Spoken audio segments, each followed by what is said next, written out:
Roper, who's come in scorching. 9 of his last 18. 0-1.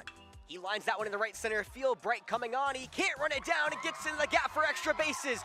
Choate will score. Snead around third to score. Getting the windmill is Charlie Scott. The speedster will stand as Roper Wentzy with an RBI triple gets away into the Demon dugout. It's a Little League home run to tie the game. Twos. Got him on the outside edge. Froze him on ice with the heater. There's 2 away. The 0-1. That one's lifted into left field. Going back is the shortstop. Banks Alexander comes in. The diving grab in left field. Oh my goodness, the shortstop Wilkerson. A top 10 play nominee at any level lays out. It's good for out number 2 here in the 7th. So far today, 2 for 3 with a double and a single.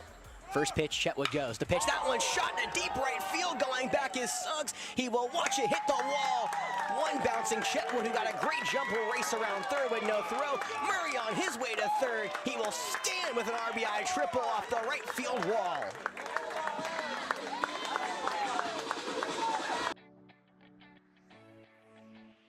Right on right. Here we go, Kennedy versus McCutcheon. First pitch, fastball that's tapped over to the second baseman. Snead has it on the hop, throws it over to first for out number 1. 1 pitch, 1 out, as the Trinity Baptist, Caden Kennedy, will head back to the dugout. Batting fifth, right fielder number 22, Aiden Suggs. So now the Francis Marion signee, Aiden Suggs, will dig in out of Loris High School. One of the top right-handing pitching prospects in this state. Comes in today hitting .333 over 60 at-bats. The right-hander awaits. McCutcheon fires. The first pitch curveball is called. Strike 1 in the inner third. Freezing Suggs. And I told Jeff before the game I have an interesting tidbit about McCutcheon. So I went to the Blowfish game this past week where they played Florence in a doubleheader, and I actually ran into Ashley Powell at River Bluff High School. The 0-1. Fastball hits the dirt. Ball 1. Count moves to 1-1 here with 1 out. And I said, well, what's the hardest part about facing Sam? And he said, it's actually Sam's arm angle. Sam's arm angle, not one of your typical ones you see out of a normal pitcher. He's kind of overhand with that as the 1-1. That one's grounded over to the second baseman, Snead, yet again. If it gets through on the hop, tough play that goes into right. It will be ruled as a hit, and a 1-out base runner here for Ori. Yeah, you see usually 3/4, but it's also because like all of his pitches are thrown from that same overhand position. Yes. Curveball, fastball. He said it especially worked on the 12-6 because, you know, with that ball starting so high, you don't really read it out of the hand well, and all of a sudden it drops into the zone for a strike. It's a very interesting note. I don't think I've ever mentioned the arm angle of Sam on stream. However, I do there. That one is now changed to an error as the right-hander digs in. First pitch curveball misses a tad upstairs. It's Josh Harnish, 1-0. That's what I said. Huh. So they changed it to an error on Zach Snead. So still no hits for Ori, but they do have a 1-out base runner. Infield shaded a little to the left here. Pick off to first low, not in time. Stepping back in is Suggs. Suggs has 4 stolen bags this summer. He's been thrown out once. And now we'll look over to Josh Harnish, who will be a rising senior at St. James. The right-hander awaits. McCutcheon comes set and delivers the 1-0. Fastball low and away, ball 2. Harnish coming in, hitting .306 over 49 at-bats, 11 RBIs for him so far this summer. Back in the year, he hit .342 for St. James with 9 RBIs, so having just as successful of a summer as he did a spring. 2-0. Fastball in the left-handed box, 3-handed him from McCutcheon.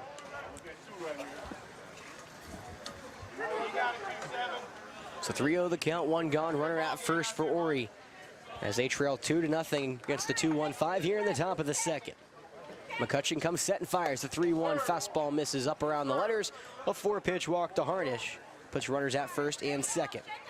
Batting 7th, third baseman number 15, Logan Cook. So the tying run on the base pass now over at first for Ori. They have another runner at second is now the rising senior from Socasti High School, Logan Cook, will dig in. The right-hander coming into the day hitting .298 over 57 at-bats. Bat high above his shoulder as McCutcheon kicks and deals. First pitch, fastball up above the head for ball 1. So now McCutcheon's thrown 5 straight balls.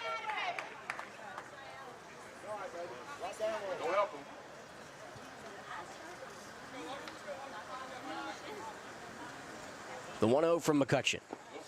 Curveball misses low, ball 2. So now O'Kane will come out and talk to his pitcher. And so will Bauman, the first baseman, as well.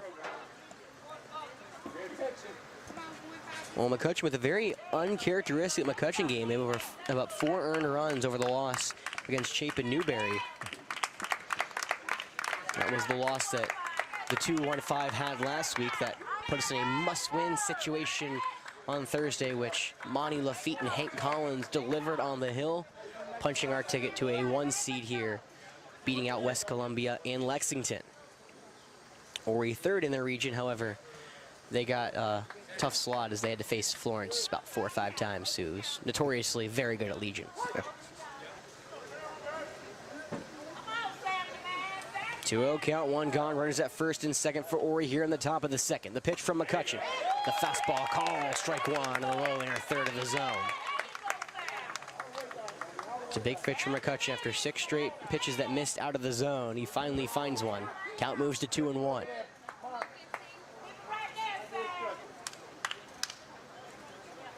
Lights come on here at Falcon Field. Sun sets, 2-1. Fastball missed low and in, ball 3. That was very close. Batter's call as the count moves to 3-1.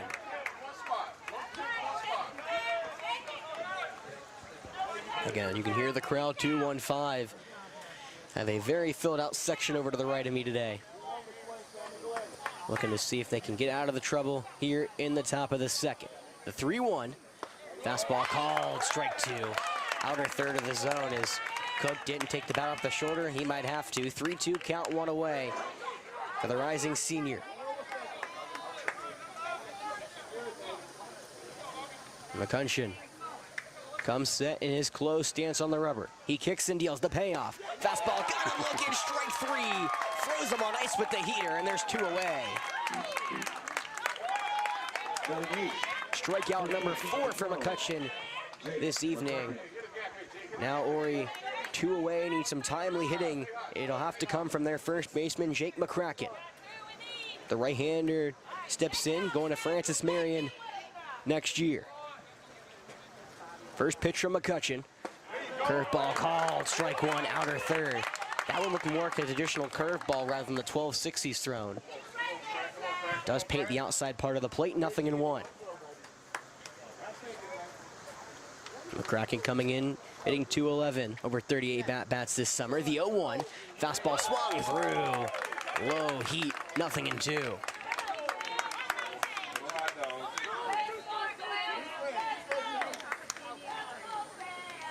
McCutcheon 1 pitch from getting out of 2 base runners on the base pass. He'll wind and deal the pitch. Swung on and missed. Change up on the outside edge. McCutcheon pats his chest as he leaves 2 on the base pass. The 2-1-5 keep their 2-0 lead intact and a look to add to it as we come up in the bottom of the second.